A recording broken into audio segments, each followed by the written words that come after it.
Hello friends, कैसे हैं आप सब?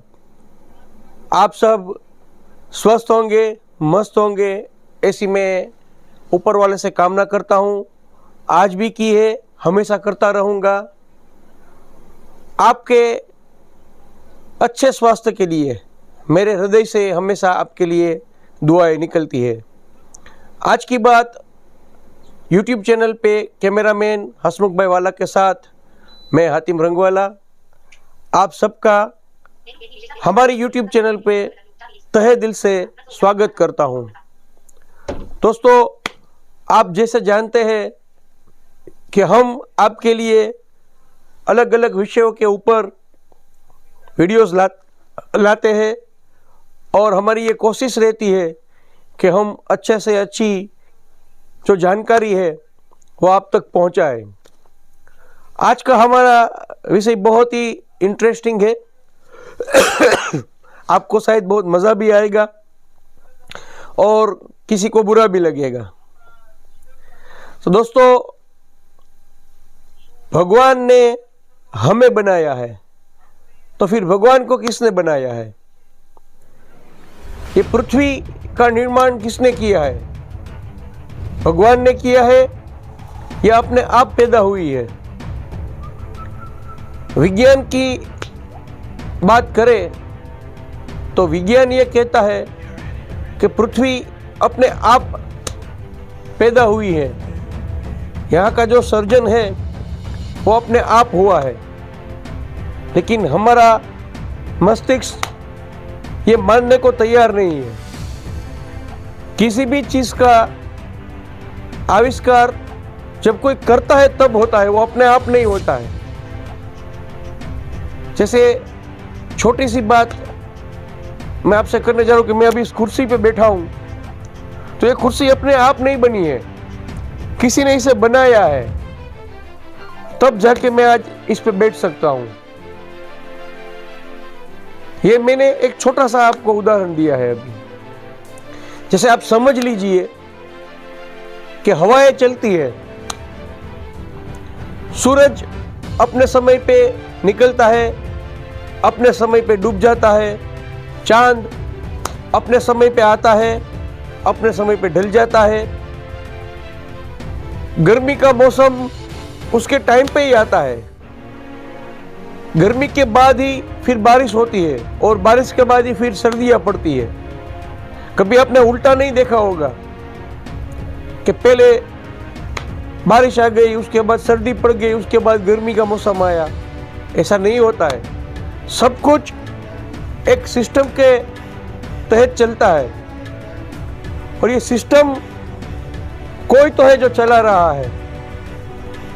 जैसे आप समझ लीजिए, मैं आपको एक और छोटा सा नमूना देता हूं कि एक स्कूल है, स्कूल के अंदर 100 बच्चे पढ़ रहे हैं और 100 बच्चों के सभी के क्लासेस अलग अलग है। तो कोई गुजराती विषय पढ़ रहा है, कोई हिंदी पढ़ रहा है, कोई संस्कृत पढ़ रहा है, कोई अंग्रेजी पढ़ रहा है।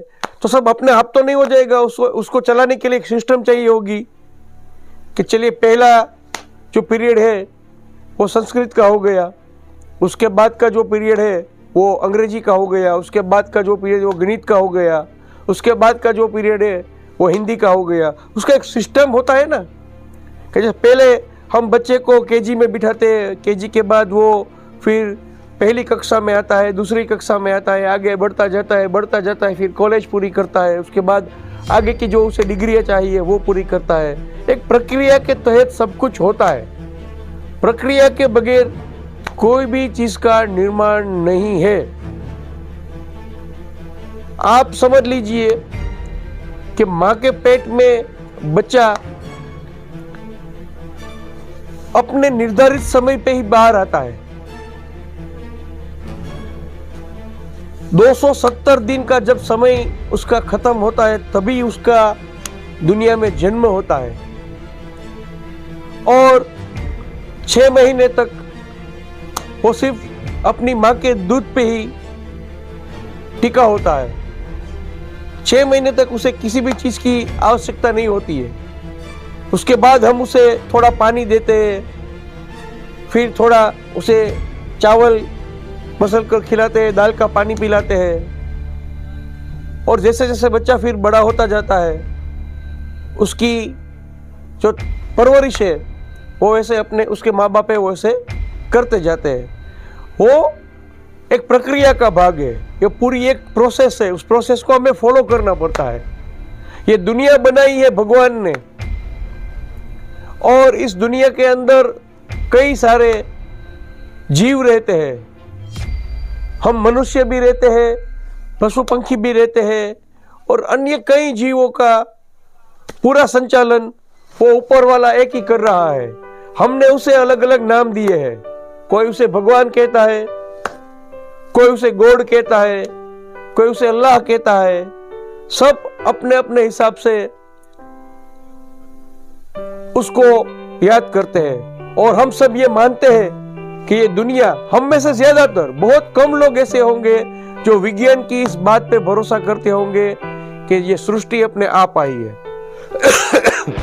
हम सब चाहे किसी भी धर्म से हो, लेकिन हमारा ये पूरा विश्वास है कि दुनिया ऊपर वाले ने बनाई है, और ये पूरी सृष्टि का जो संचालन है वो कर रहा है। हम दोस्तों छोटी छोटी बात पे लड़ झगड़ पड़ते हैं। क्यों? कि मैं मेरे धर्म की रक्षा कर रहा हूं, मैं मेरे धर्म का फॉलोवर्स हूं, मैं खुदा की बात करता हूं, मैं भगवान की बात करता हूं, मैं गॉड की बात करता हूं। हम सब बेफजूल में झगड़ा करते हैं। हम किसके लिए लड़ते हैं? जिसने ये सृष्टि का निर्माण किया है, जिसने इस सृष्टि को पैदा किया है। अरे हम उसकी रक्षा क्या करेंगे? वो पल में चाहे तो हमें मार सकता है, पल में चाहे तो हमें बचा सकता है। वो चाहे तो क्या नहीं हो सकता है।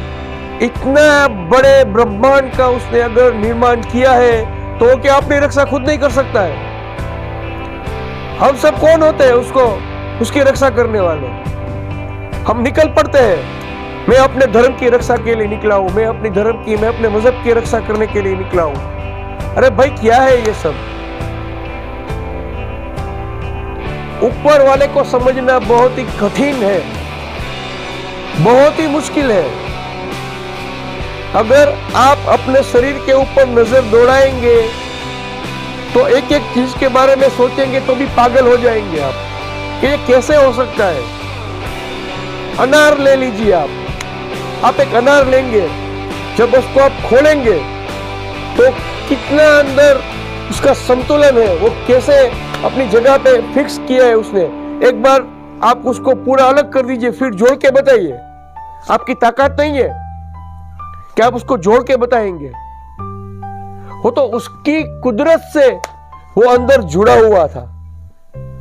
आपने जैसे उसको खोला, उसकी कुदरत वहां पर खत्म हो गई, वो बिखर गया। तो उसकी कुदरत में हम कुछ नहीं बोल सकते, हमें हस्ताक्षर करने का कोई हक नहीं है, हमारा कोई अधिकार नहीं बनता है कि हम उस पर बोले।